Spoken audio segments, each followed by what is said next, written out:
So recently it's been snowing quite intensely in Ireland, and it's been a joy for all of us who don't have a job nor driving license. It's this sticky, soft snow that's perfect for pleasant winter walks or building snowmen. It's super cozy and it has this really beautiful, calming vibe to it that makes you want to come home and snuggle up by the stove with some hot chocolate. But not all snow is hot chocolate snow. Sometimes snow is cocaine, and sometimes snow is scary. Every snowy piece of media can be filtered into two categories: hot chocolate snowy and bleed out alone snowy. That which gave chase is firmly set in the bleed out alone genre of snowy game. The basic premise is that you're escorting a scientist through the Arctic. The local reindeer seem to be tapping into some kind of sixth sense to be able to navigate around the frozen landscape, and the scientist is looking to resume his research on them. You quickly realise that the deer are demented, there are tons of these psychedelic mushrooms in the area, and that the scientist you're escorting is actually more of a science twat than a scientist. So you have to gun him down while you're tripping off your tit. However, the question of the video is pretty simple. How do you quickly immerse a player in a scary, snowy setting? Simply simulating the setting as accurately as possible is one option, but that simultaneously demands quite a steep price and siphons significant spans of time. So Asklak, the developer, had to resort to some clever artistic choices to immerse the player into the setting. Firstly, there's been a very important choice made for this game that I've been hiding until now. You see, the aspect ratio isn't 16:9, it's 4:3.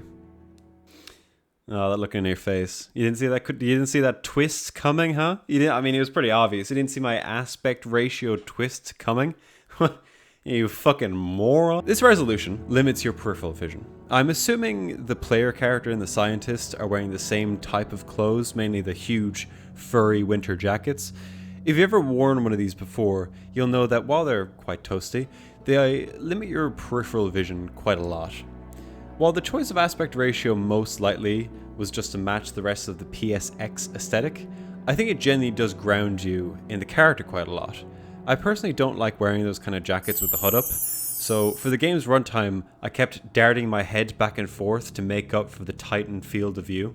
On top of tightening your field of view, that which gave chase goes to great lengths to obscure and interfere with your vision even further. Like the winter jackets, I'll assume both the player character and the scientist are wearing those eye protection goggles. If you don't know, these types of goggles often tend to blur your vision out of the box, or they become blurry or fogged over time quite easily. They also can further limit your field of view, which, on top of the jacket point that I made earlier, makes me wonder if it'd be more realistic to have the whole game rendered in like mobile 9:16. I think that blur is quite well represented by the PSX graphics and their low resolution textures and simple models, because sure, you can see that that's a sled, those are trees, and that's a deer, but making out the fine details on any of these things is very, very difficult. We relate to our player character because they literally can't make out these details due to the circumstances they're in, and we literally can't make out those details because the style doesn't allow us to. The low range of colors on display aids in deepening this icy nightmare.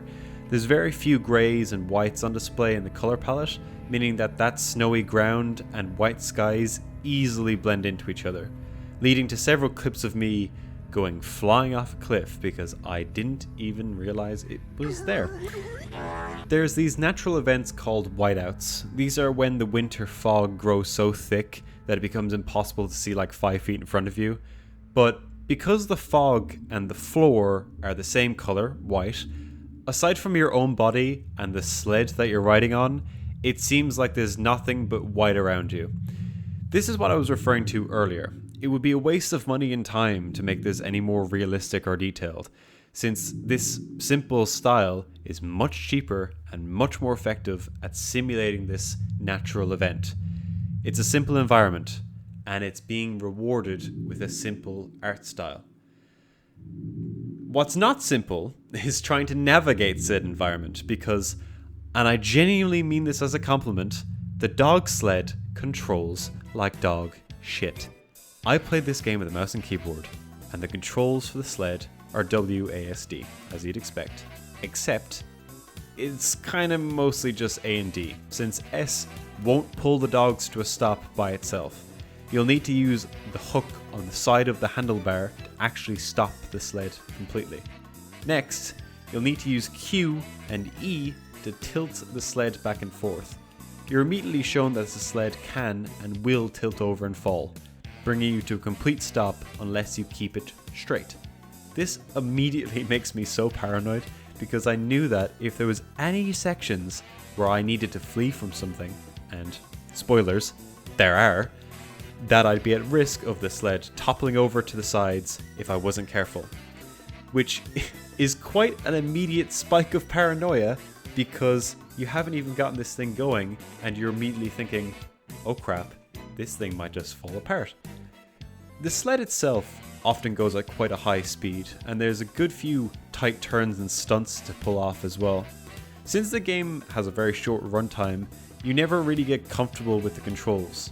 For your entire playthrough, they demand quite a lot of your attention.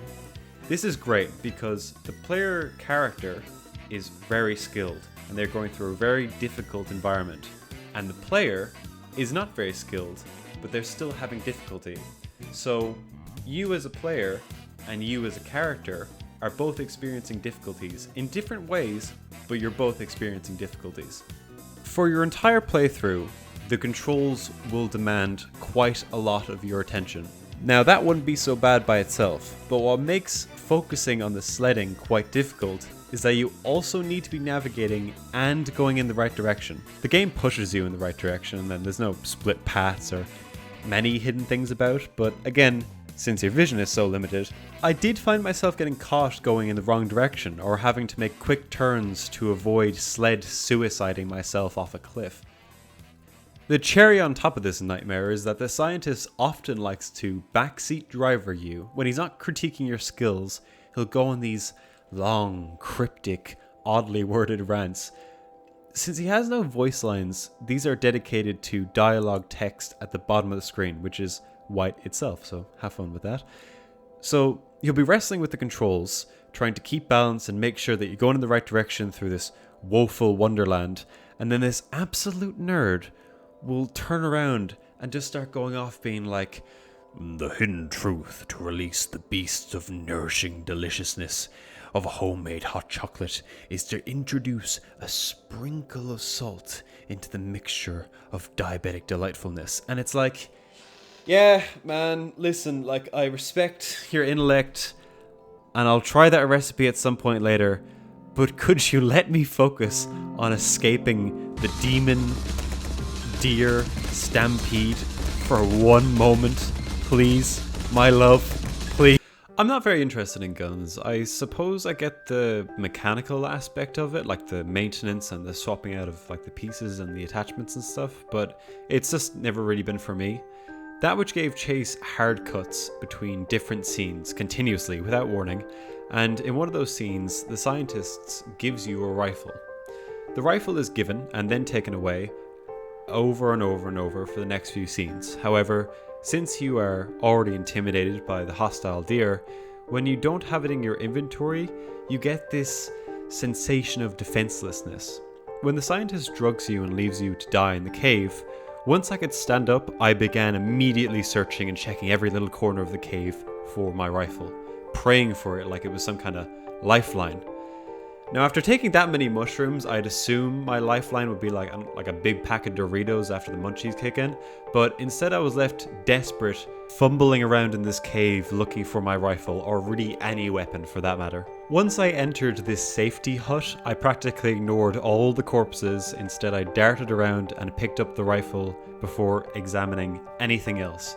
The game pretty effortlessly enforces this rifle lust. Again, it's bonding the player and the player character, because if I was the player character themselves, I know my disinterest of guns would mutate into a love that would make the American Second Amendment proud the second I got rammed by a deer in the middle of nowhere. When I was first given the opportunity to pick up these little green mushrooms in the woods, I refrained from eating them, as anyone would, but much later in the game, after being stripped of my sled and my supplies, I began picking up those same green mushrooms, and that's when I noticed that there was this little health bar in the bottom left corner of my screen.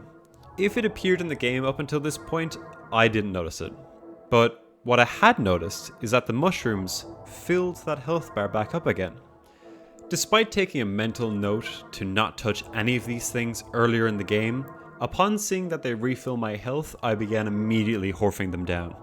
It's funny to think about how many healing items in games we just don't really think about. Like in Resident Evil, I'm smoking all sorts of green herbs, I'm smoking all sorts of red herbs, because they heal me, and that's all that matters.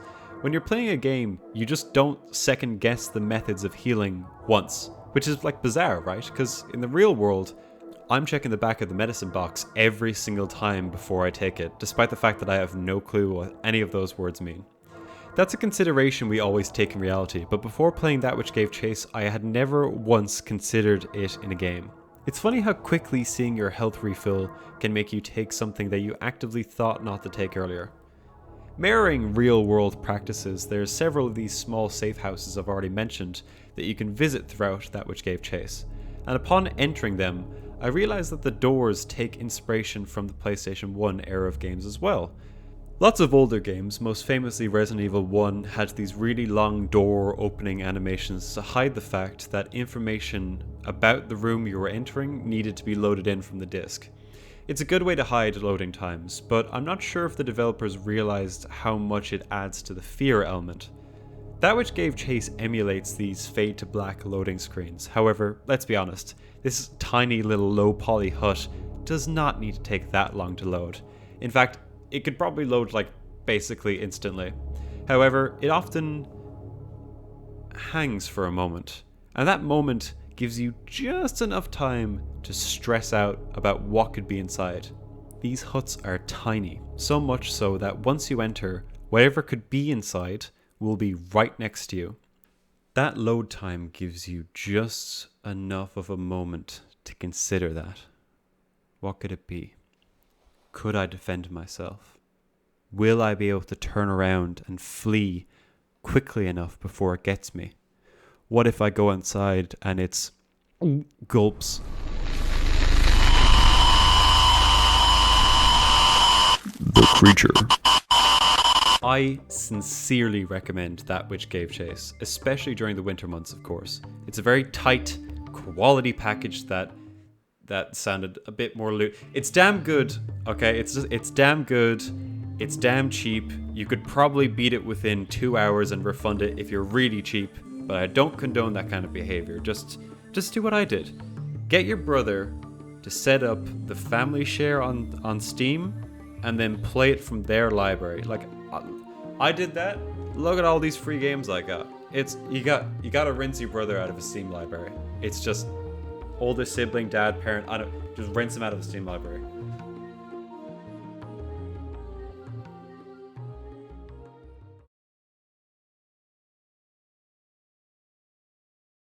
God damn. You know, love him or hate him, that scientist guy, I know he was fucking around with some mushrooms and like I think in the lore he like killed his like previous crew or whatever, but I'll give it to him. He wasn't lying about mixing in the salt with that hot chocolate. That shit good. I'm kind of regretting decorating the snow with his brains because like he could have had some other hot chocolate knowledge. Rip.